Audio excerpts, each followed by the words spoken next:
Pega o Evangelho, abra em João capítulo 4, versículo 34. Olha ao teu lado, veja se tem alguém sem o Evangelho e mostre aonde nós vamos ler. Jesus disse-lhes, ele está falando com os discípulos, tá? Discípulos que estavam em treinamento para fazer o mesmo trabalho que Jesus fazia.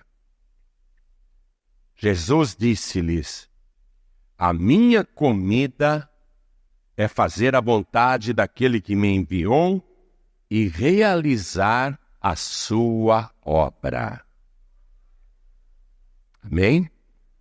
Vou ler de novo, porque os discípulos estão com Jesus numa cidade estranha, é hora do almoço, eles foram comprar comida, e quando eles voltam, trazendo a comida para Jesus, Jesus não quer comer.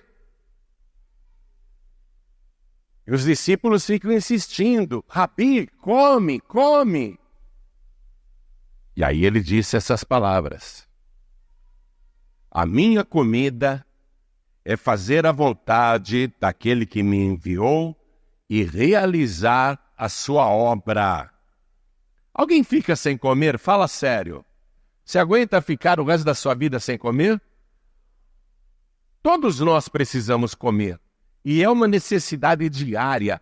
Você pode fazer um belo do almoço, se empanturrar, de não aguentar ver o prato ali, a comida na mesa, falar, tira a comida da minha frente que eu não aguento mais comer. Tá vendo? Não tem enjoo ver tanta comida aí? Já comi muito. Isso na hora do almoço. Quando dá 7, 8 horas da noite, você está querendo comer de novo. Hein? Poucas horas atrás você estava enfastiado. Agora de novo precisa comer. É uma necessidade diária. Está pegando a coisa? E permanente em vários horários, de manhã, tarde e à noite. Todo dia. E Jesus está relacionando isso com a vontade do Pai, que é que cada pessoa, e no caso aqui Jesus, faça a sua obra. Agora, se Deus já criou os céus e a terra, está tudo pronto e funcionando, qual é a obra que Deus está interessado? Qual é a obra que Deus está interessado e que consumia Jesus diariamente, o tempo todo, como se fosse uma necessidade de comida? Café da manhã, almoço e jantar. Ele tinha mais necessidade de fazer a vontade do Pai, que é a sua obra, do que comer o alimento diário, 3 vezes ao dia. Então eu vou ler mais uma vez e você repete em seguida. Vamos lá. Jesus disse-lhes, a minha comida é fazer a vontade daquele que me enviou e realizar a sua obra. Se está tudo pronto, a terra funcionando perfeitamente, Deus já fez tudo, a que obra que Jesus está se referindo, que é a vontade urgente do Pai? E que Jesus deixa até comida de lado para realizar a obra que é da vontade do Pai. Que obra é essa? Evangelizar, pregar a palavra, ganhar almas, arrancar vidas das mãos sujas do diabo e entregá-las no colo de Jesus Cristo, para que sejam lavadas, remidas, transformadas, libertadas e principalmente salvas. Essa é a vontade do Pai. E era isso que consumia Jesus. O seu apetite diário por pregar a palavra. Está pegando a coisa? E ele está ensinando isso para os discípulos que naquele momento não sabiam. Veja, versículo 32. Jesus falando com eles: uma comida tenho para comer que vós não conheceis. Eles ainda não conheciam essa comida. Essa comida que Jesus está afirmando. Eles não conheciam. Estavam convivendo com Jesus, mas ainda não tinham se dado conta de que evangelizar, pregar e salvar era mais urgente do que qualquer outra atividade diária. Por isso que eu fico triste quando um pastor trabalha só 3 vezes por semana e descansa segunda, terça, quinta e sábado. Ele mais descansa do que trabalha. Porque ele ainda não conhece essa comida que o Senhor Jesus conhecia muito bem. Uma comida eu tenho para comer que vós não conheceis. Os discípulos vão conhecer, eles vão aprender. Mas agora é Jesus que está ensinando e ele vai nos ensinar também. Quem crê que Jesus disse essas palavras, levante assim as mãos. E eu vou perguntar uma coisa para você. Qual é a importância de uma única alma? Essa pergunta eu quero que fique martelando na tua cabeça. E quem crê que Jesus disse essas palavras? A minha comida é fazer a vontade daquele que me enviou e realizar a sua obra. Quem crê que ele disse isso? Quem quer aprender mais sobre isso? Então desocupe as mãos e vamos dar para esta palavra do Senhor Jesus a melhor salva de palmas que já se ouviu no Rio de Janeiro, e eu convido o Brasil e Portugal.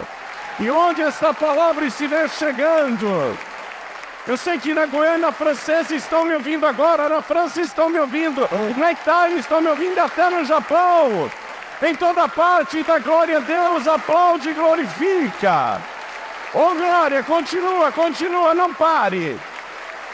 Em toda parte, vamos levantar uma grande salva de palmas. Enquanto você aplaude, levante os olhos aos céus e dá glórias. Tire-se glória do fundo do teu ventre. Dá glória. Pai querido, olha que coisa linda. Eu diria que em toda a terra, em algum lugar, tem alguém te aplaudindo, te glorificando agora.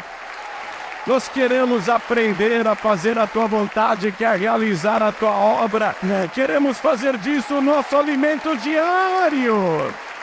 Então vem com teu espírito, tome a boca do pregador, tome os lábios do mensageiro, envia a tua palavra com poder e autoridade. E que a tua palavra vá, percorra toda a terra e prospere naquilo para o qual está sendo enviada. Em nome do Senhor Jesus, diga amém, Jesus. Quem tiver lugar pode sentar. Um pastor estava de manhã na igreja. Era terça-feira. Mas ele estava lá no gabinete. Aí o seu telefone tocou. Ele atendeu e um homem do outro lado da linha se identificou como o assessor do homem mais rico da cidade. E o assessor por telefone disse para o pastor: pastor, o meu patrão te ouve sempre no rádio. Ele gosta demais da sua pregação. Porém, ele está bem debilitado e doente. Ele me pediu para entrar em contato para ver a possibilidade de o senhor vir aqui na sua residência e orar pelo meu patrão. Inclusive, ele gostaria que o senhor fizesse isso ainda hoje e viesse na hora do almoço para almoçar com ele. Quando o pastor ouviu isso pelo telefone, o coração dele disparou. O homem mais rico da cidade é meu ouvinte na rádio? E quer que eu vá até a casa dele para orar? O coração do pastor foi para 120 batimentos por minuto. Ele ficou entusiasmado e disse para o assessor: claro, claro, eu vou visitar, me passa o endereço, mas olha, eu não vou na hora do almoço não. Eu vou logo após o almoço. E nisso o pastor acertou, viu?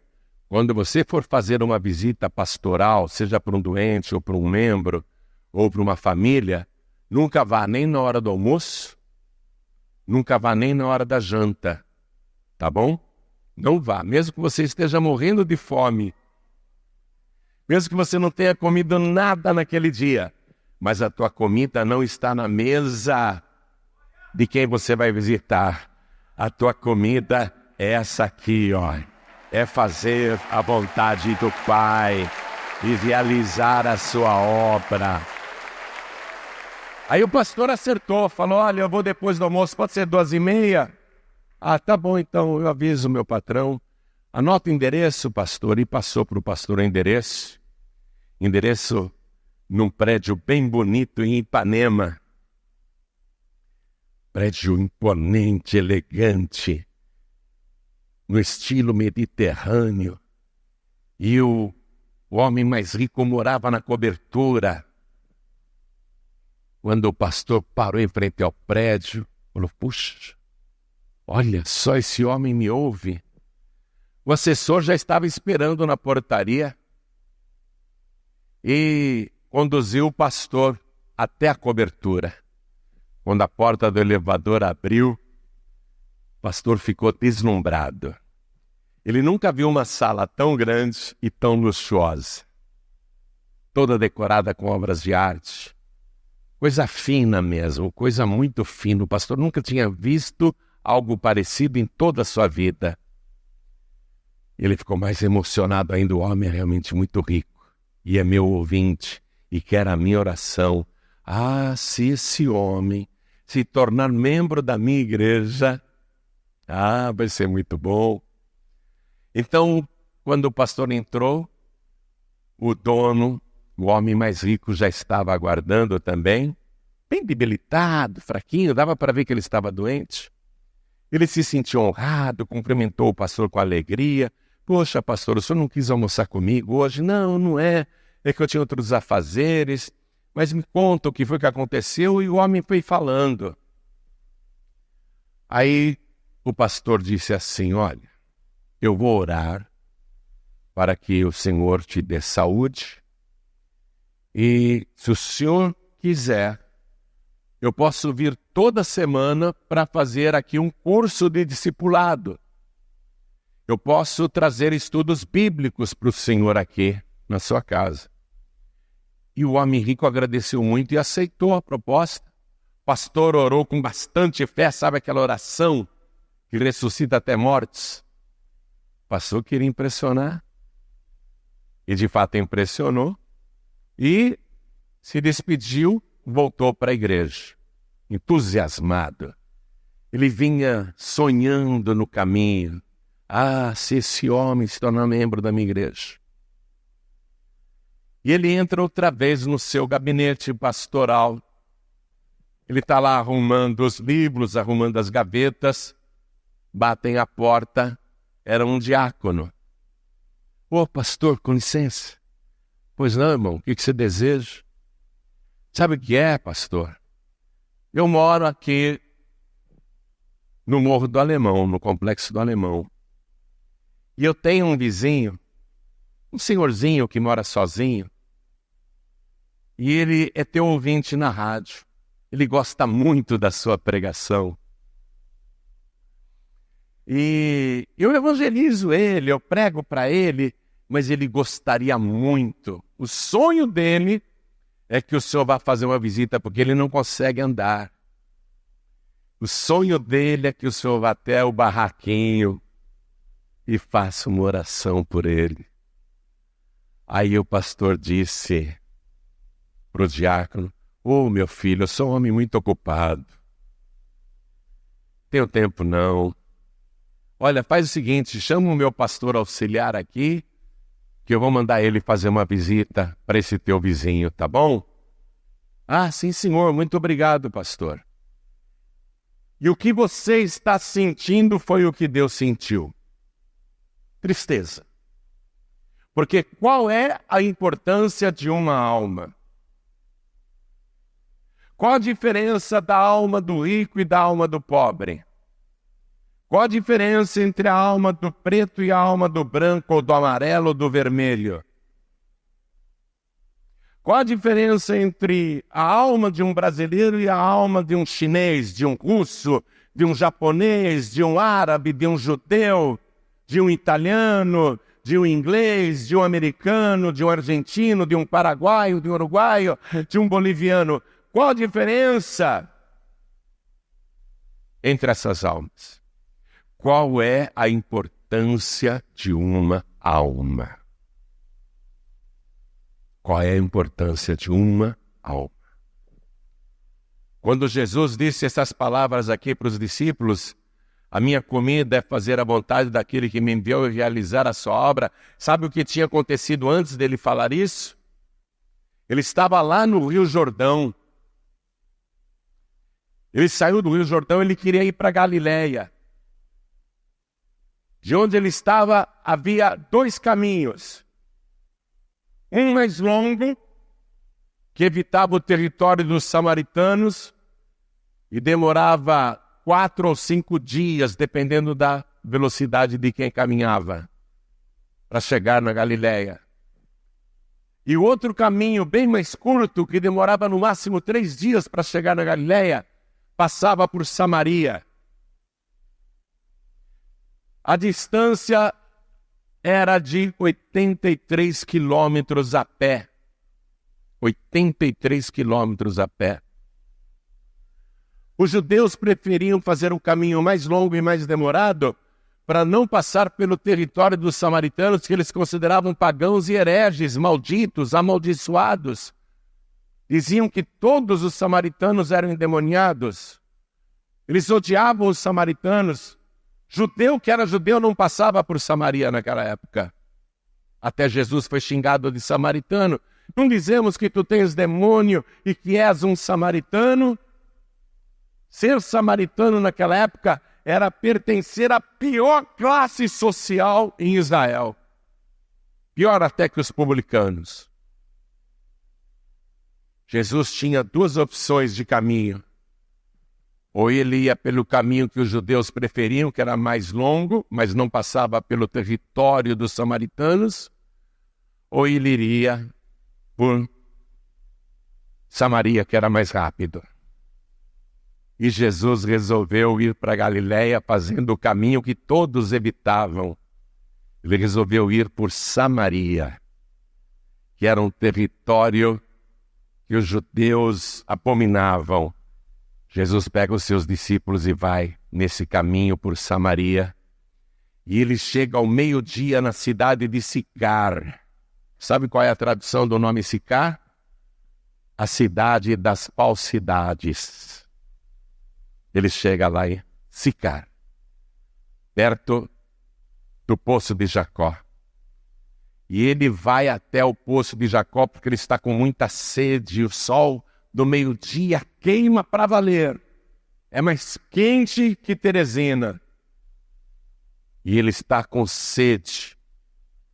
Mas na verdade, assim como a comida dele era fazer a vontade do Pai, realizar essa obra, a água que ele amava, a água que ele prezava, não era água de poço, não.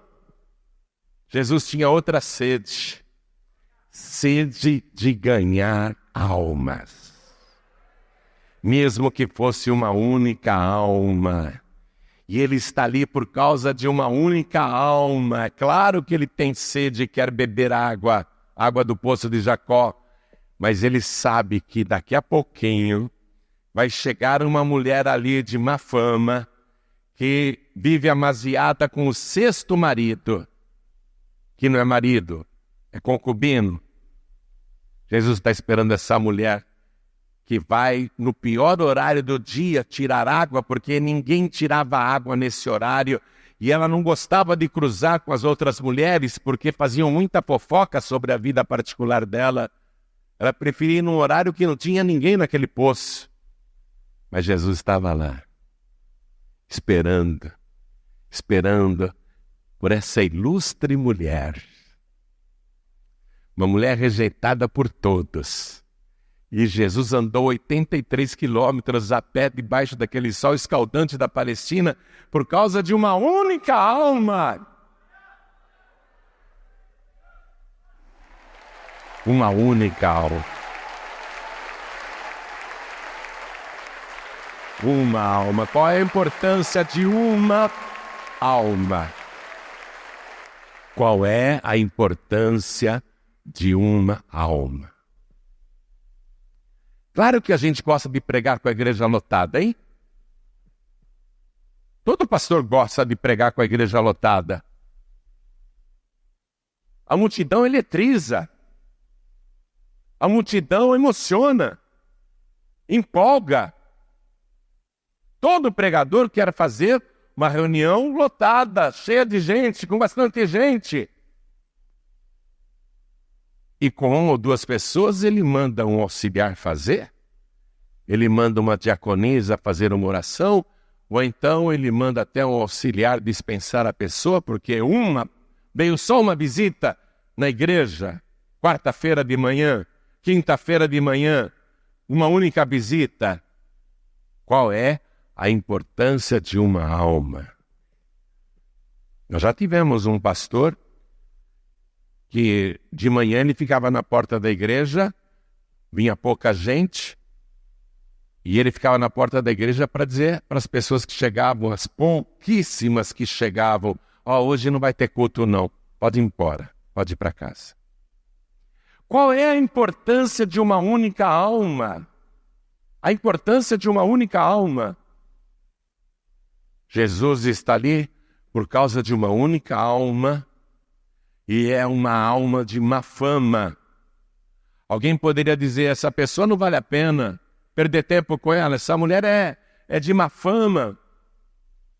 Jesus vai perder tempo com ela.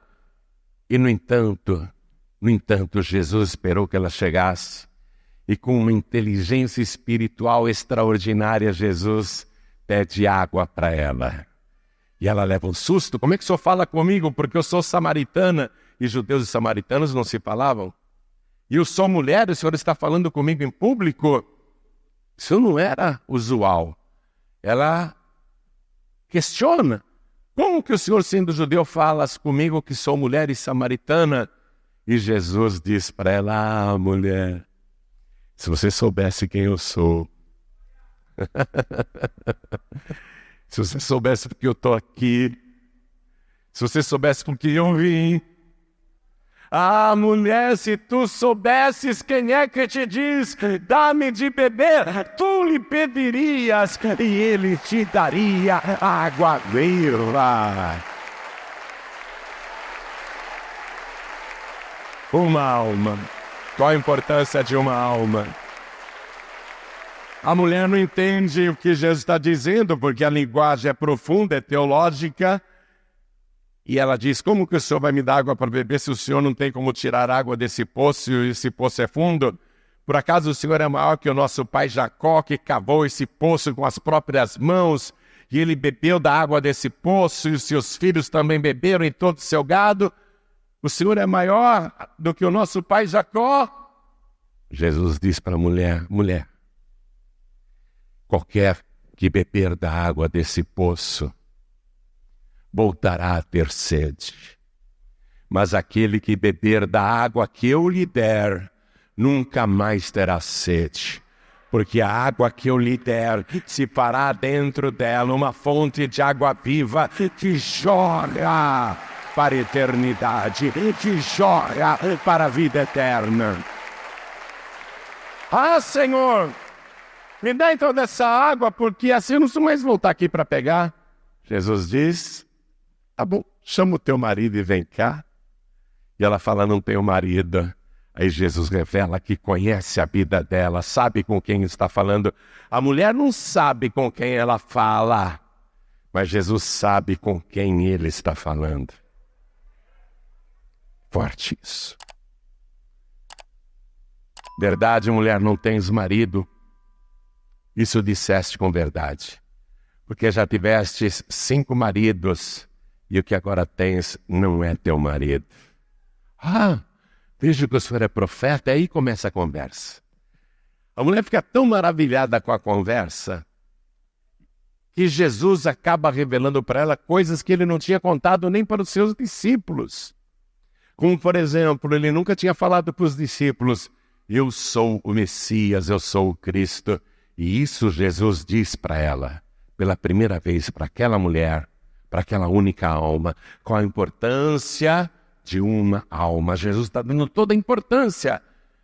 Ela é tão importante que Jesus a considerou até mais importante que os discípulos, porque ele revela pela primeira vez que é o Messias. A mulher se empolga, larga o vaso ali e sai correndo para chamar os moradores da cidade. Vai lá no campo onde eles estão trabalhando e diz: olha, eu encontrei um homem que falou tudo da minha vida. Por acaso ele não é o Messias? Todo mundo largou o que estava fazendo e foi correndo até Jesus. Foi nesse meio tempo que Jesus disse: eu tenho uma comida mais importante para comer, que vocês ainda não conhecem. Aí Jesus olha, está vindo aquela mulher na frente correndo e aquela multidão atrás dela e ela apontando: é ele o Messias. Ele falou tudo da minha vida e ela está correndo e a multidão atrás dela. Qual é a importância de uma alma? Aquela única alma que Jesus teve o trabalho de evangelizar andando 83 quilômetros, deixando até a refeição de lado, deixando a água material de lado. A importância daquela mulher era enorme, porque além de ter se revelado para ela como Messias, aquela mulher trouxe toda a cidade para ouvir o Rei dos Reis, o Senhor dos Senhores, para conferir se ele era ou não o Messias. E depois que eles ouvem Jesus, eles dizem para aquela única mulher, aquela única alma que ninguém dava importância, eles dizem para ela: mulher, não é mais por aquilo que você disse que nós estamos crendo, porque nós o temos ouvido e cremos verdadeiramente que ele é o Cristo, o Salvador do mundo. Qual a importância de uma alma? Se você despreza uma, e essa uma pode trazer a família toda para a igreja. Às vezes você despreza um e expulsa da igreja e expulsa a família dela também. Qual é a importância de uma única alma?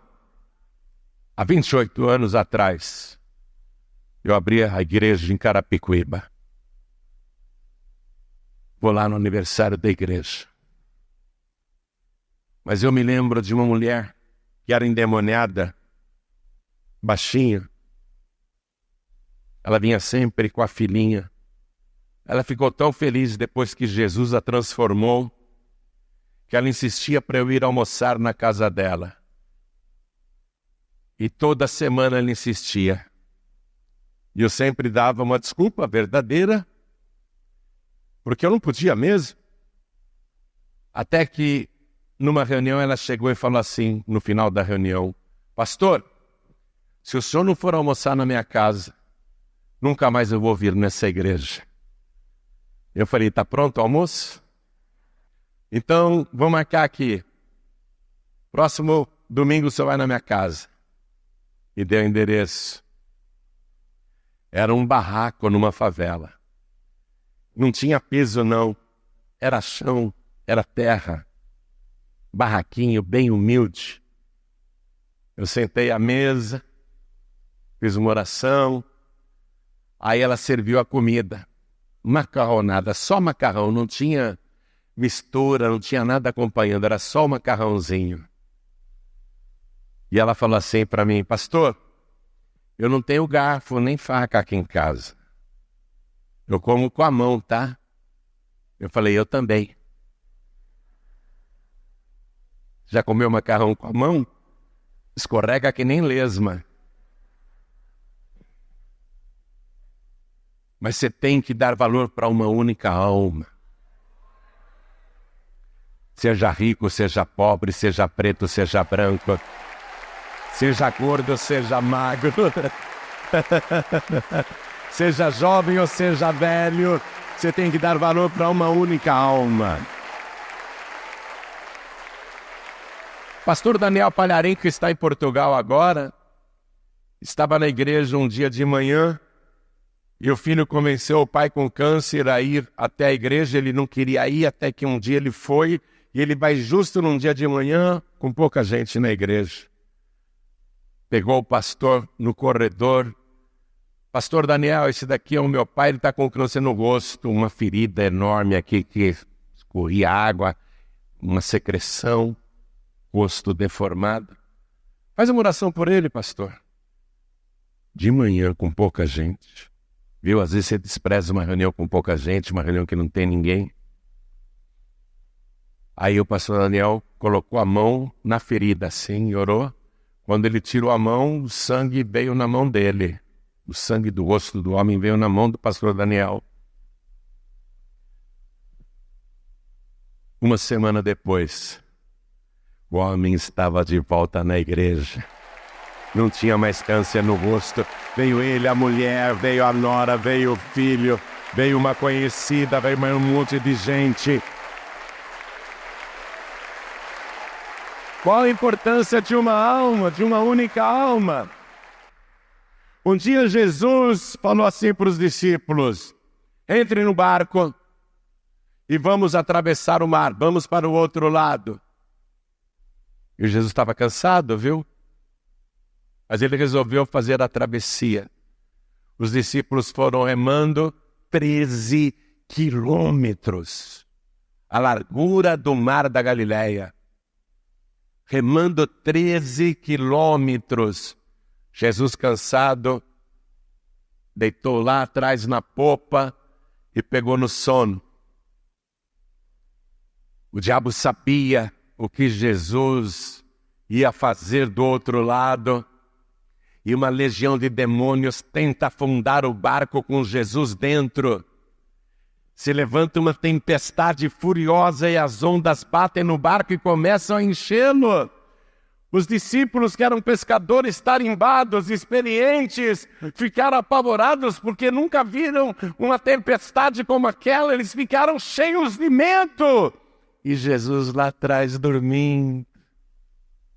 Sabe por que Jesus não tinha medo de morrer ali afogado? Porque ele sabia que tinha dia, hora e modo de morrer. Não seria por afogamento. Uma vez eu peguei o avião com o pastor Joaquim Neto e ele tremia. Ô, pastor, por que você está tremendo? Eu morro de medo de avião, pastor. Eu estou passando mal. Eu falei, fica tranquilo, eu não vou morrer de acidente de avião. Aí ele acreditou, ficou em paz. E eu não vou morrer de acidente de avião, não. Jesus dormindo ali sossegado, os discípulos acordam o Senhor. Mestre, o senhor não está se dando conta que o barco vai afundar, que nós estamos perecendo? O barco está enchendo d'água. Jesus olha em volta, olha as nuvens, o vento. Dá até para imaginar os cabelos de Jesus, né? O vento espalhando, a veste chacoalhando. Jesus diz para o vento que o uivava: cala-te! E o vento, que estava tão valente, uivando tão alto, não dava mais um ruidinho sequer. Ele mandou calar a boca. Ele mandou me calar. O vento se calou na hora. As ondas ainda estavam agitadas, porque o vento levantava as águas. Jesus olhou para as águas. Aquieta-te! Na hora, os discípulos ficaram cheios de medo. Quem é este que até o vento e o mar lhe obedecem? Aí eles chegaram do outro lado. Jesus fez a travessia, enfrentou aquela tempestade por causa de uma única alma. Não era o empresário mais rico daquela cidade.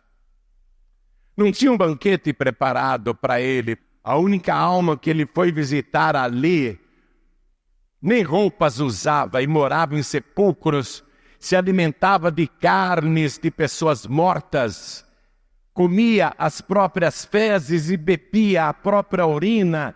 Seus cabelos eram desgrenhados, o rosto sujo, as unhas compridas.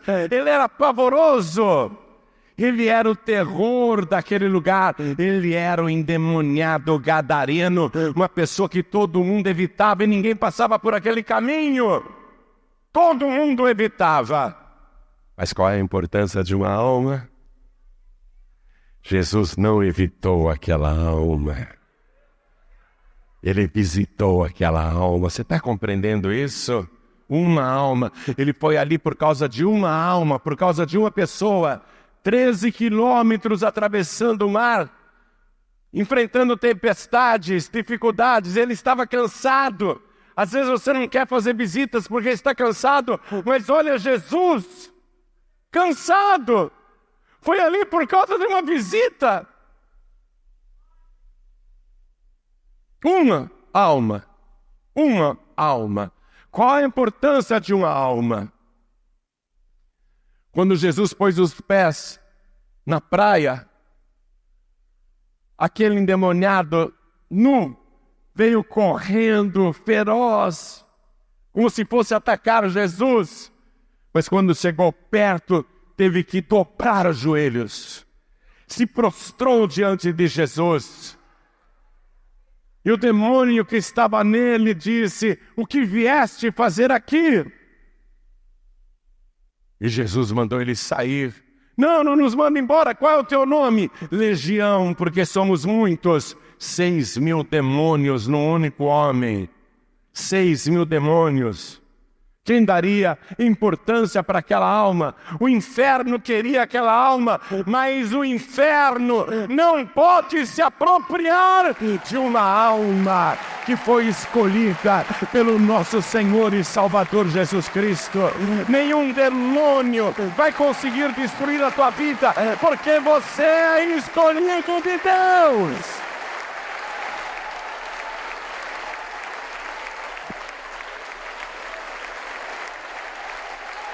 Por favor, Jesus, sabemos que Tu és o Filho de Deus. Não nos mande para o abismo. Permita-nos entrar naqueles porcos. E tinha 2.000 porcos ali. Os samaritanos e também os gadarenos criavam porcos. Jesus disse: podem entrar. Quando aqueles demônios saíram do rapaz e entraram nos porcos, houve um estouro da manada, a vara de porcos disparou, se precipitou e correu em direção de despenhadeiro, e todos os porcos foram caindo e se afogando. 2.000 porcos se afogaram. Um prejuízo de mais de $240 mil para o dono dos porcos. A cidade inteira correu para lá para ver o que era aquilo que tinha acontecido. E quando chegaram naquele lugar que todos evitavam, aquele lugar onde ninguém passava, eles viram Jesus. Jesus assentado, e aos pés de Jesus, vestido e com perfeito juízo, aquela alma preciosa, que ninguém dava nada, mas que Jesus foi ali para salvar. Uma única alma. E qual é a importância de uma alma?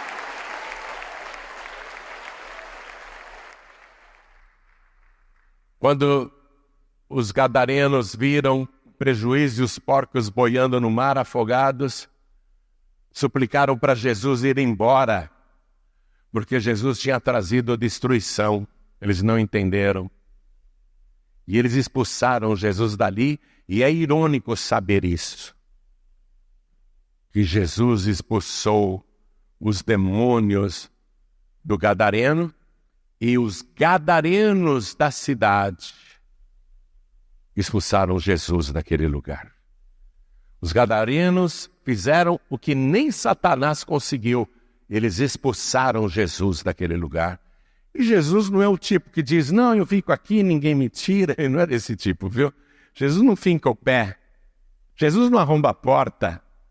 Ele diz, eis que estou à porta e bato.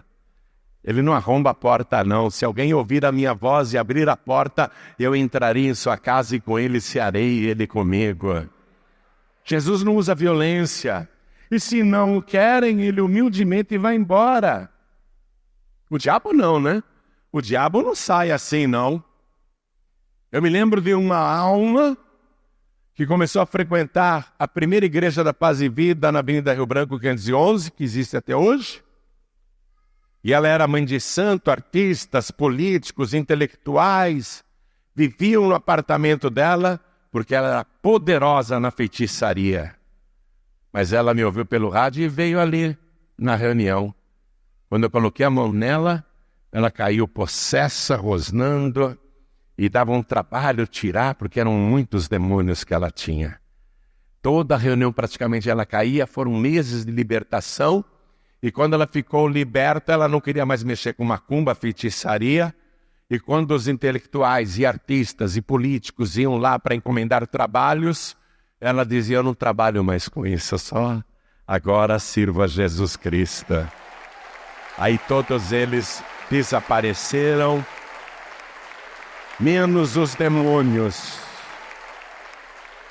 Todos os clientes foram embora, menos os demônios. Ela chegou um dia na igreja e falou assim, pastor, ora por mim, porque os demônios falaram que se eu não voltar a servi-los e fazer os trabalhos, eles vão me dar uma surra.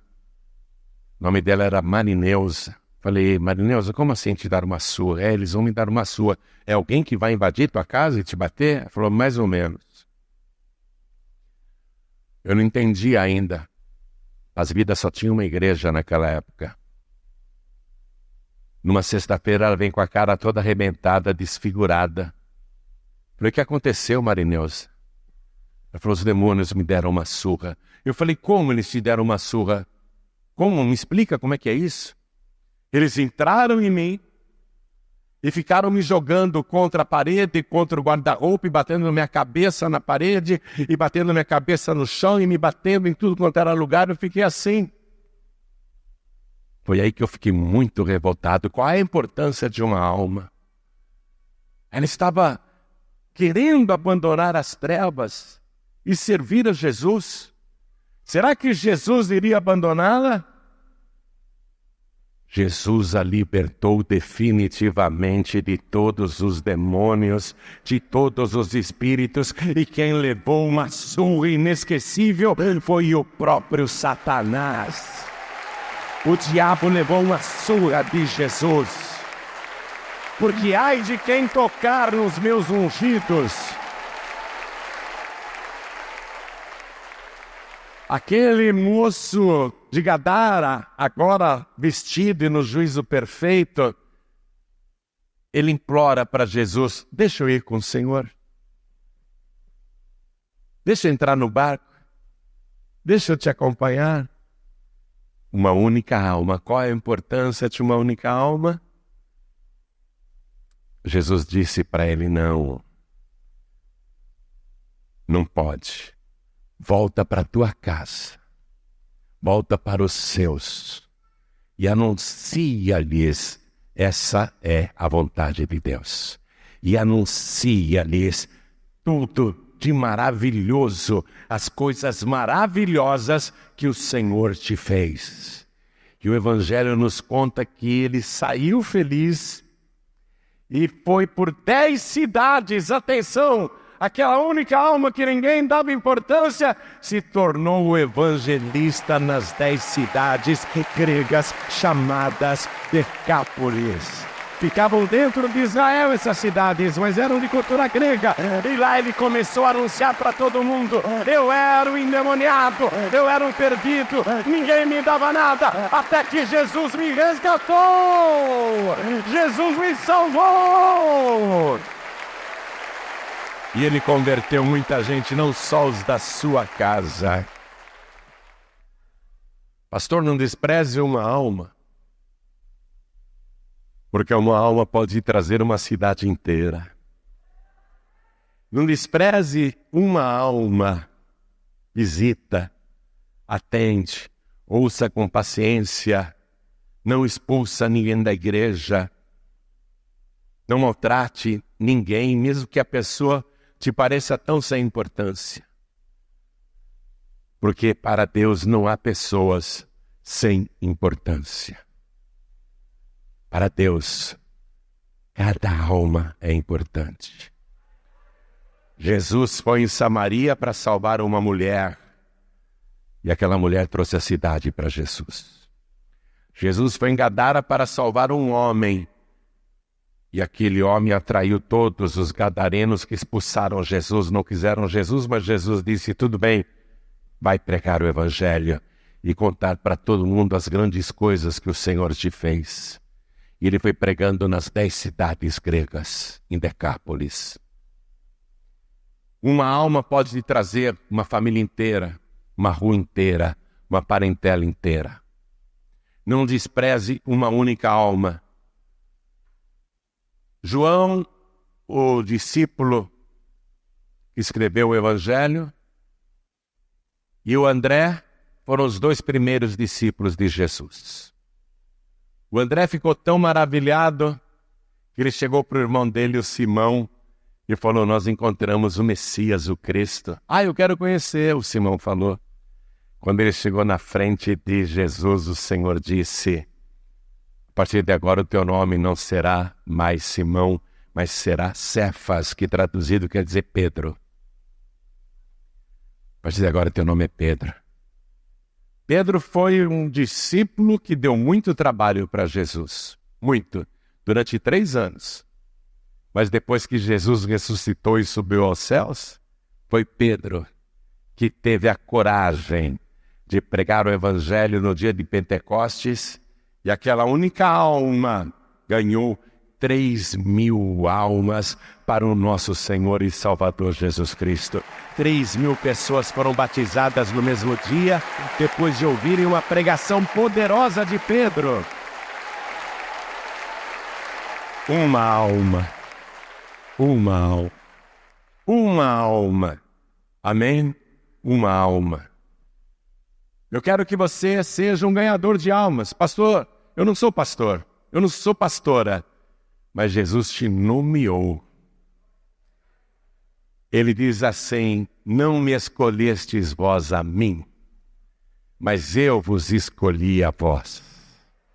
E vos nomeei para que vades e deis fruto, e o vosso fruto permaneça. Para Deus é urgente isso. E isso tem que ser a sua comida. Vamos ficar todos de pé e reler juntos isso aqui, ó. Só que você vai falar agora, repetindo as palavras de Jesus, mas dizendo com a tua boca como se você fosse o autor dessas palavras. Entendeu o que eu disse?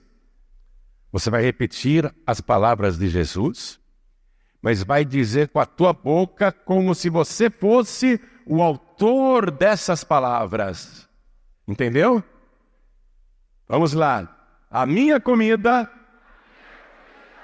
é fazer a vontade daquele que me enviou e realizar a sua obra. Deixa eu fazer uma coisa agora. Eu penso que aqui só tem líderes e obreiros, não sei, não conheço todo mundo. Mas quem sabe tem alguém aqui hoje, que veio até por curiosidade, porque a reunião é aberta. E ainda oficialmente você não recebeu Jesus diante dos homens, como teu único, suficiente, exclusivo e eterno Salvador. E Jesus disse assim, quem me confessar diante dos homens, também eu o confessarei diante do meu Pai que está no céu. Quem sabe hoje tem uma alma, ou 2, ou quem sabe mais, aqui, que quer entregar a vida para Jesus. Se tem alguém aqui que quer receber Jesus como único, suficiente, exclusivo e eterno Salvador, ergue a sua mão o mais alto que puder. Ergue a sua mão. E tem, hein? E tem. Quem ergueu a mão, vem aqui para frente, por favor. Essa é a obra do Senhor. Uma alma, a tua alma conta, a tua alma é preciosa, a tua alma é tudo que o Senhor quer. Vamos aplaudir mais ao nome de Jesus, que está chegando mais. Está chegando mais, vamos aplaudir mais ao nome de Jesus. Uma alma vale mais do que todo ouro e toda a prata desse mundo. E está chegando mais, vamos aplaudir mais. E está chegando mais, vamos aplaudir mais. Essa é a obra do Senhor, essa é a vontade do Pai, essa é a obra que Deus quer que você faça, que você ganhe almas. E olha quanto está chegando, vamos aplaudir mais, vamos aplaudir mais. Vamos aplaudir mais.